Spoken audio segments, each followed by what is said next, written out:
Hi everybody, it's time for another doll book. Today we're going to read A Doll for Marie by Louise Fatio.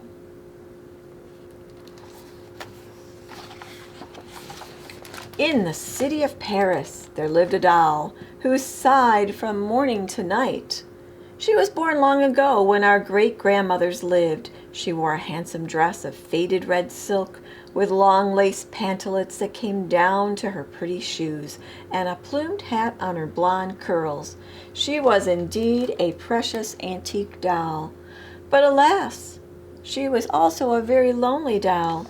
A long time she had sat in the window of an antique shop between a Parisian vase and a Chinese teapot.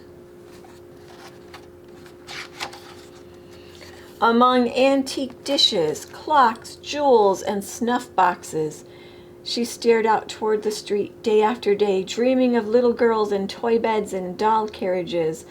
"This is no way for a doll to live," she sighed. "If only I had a little girl to play with.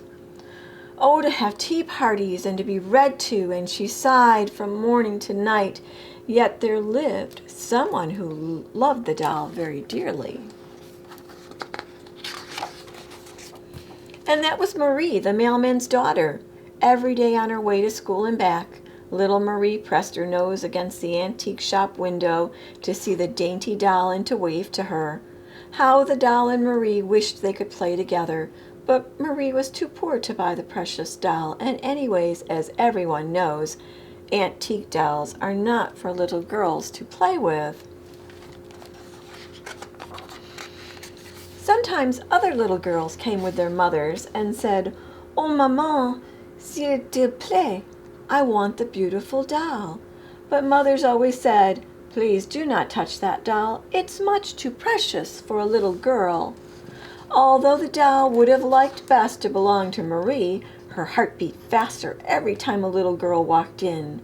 Perhaps now's the time, she hoped.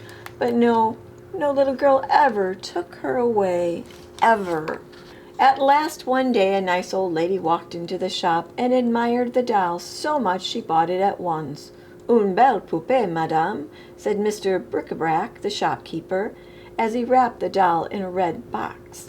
The doll was very happy. She was going to a new home, surely a home with children. But when the red box was opened in the new home, the antique doll almost cried. It was so much like the antique shop. The same ancient gilded chairs, the same carved tables covered with antique vases, clocks, trinkets. There was not a child in the house, that was clear. The nice old lady sat the precious doll on top of the piano between an antique clock and an old candlestick. "How perfectly charming she looks up there," the old lady said, and cocked her head to one side, very pleased.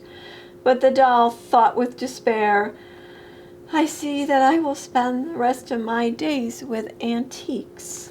Now the old lady had a Siamese cat who played among the trinkets, and a Dachshund who slept on the rug. The cat looked up at the antique doll with a suspicious eye. With one jump he was on the piano to spit at the doll and smell her plumed hat. He gave her a little push with his paw, then another, and bang! The doll fell on top of the Dachshund and woke him out of his happy sleep. "Rrrr," growled the Dachshund, and turned about to smell the red dress with a suspicious nose. Then he grabbed it and shook it furiously to and fro for no reason at all, because puppies never do anything for a reason. Then, seeing that the door was not closed, he ran out with the doll down the stairs and out onto the sidewalk. Then he met a fox terrier who was looking for a fight. Barked the terrier. "What are you doing here with this thing? Give it to me." He grabbed one end of the red dress while the Dachshund pulled on the other end, and crack, whiz! The red dress was torn into two pieces, and the plumed hat rolled into the gutter. And while the dogs ran off fighting over the dress, the antique dolly lay on the sidewalk in her underwear. A horrible situation for such a fancy doll. She was also very bruised and dirty and feared the worst was going to happen to her. But now, guess who should happen to pass by? Why, little Marie, on her way home from school. Marie recognized the antique doll and ran to pick her up.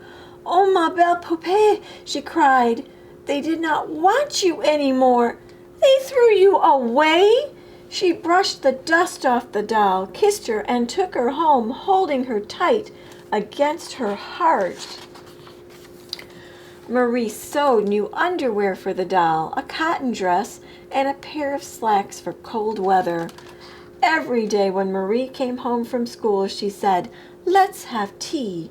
Then they read together from their favorite books, stories of dolls, of fairies, and of animals. And the doll sighed no more. She had a little girl to love her, to kiss her good night and tuck her into bed. She was no longer a fancy doll, to be sure, but who cared to be a precious antique doll if one is not loved? The end. I hope you liked it, A Doll for Marie. And I'll try to find some more and see if I can find any, and then we'll read some more. So I hope you're having a good day. I wish you all a good health, and I'll talk to you later.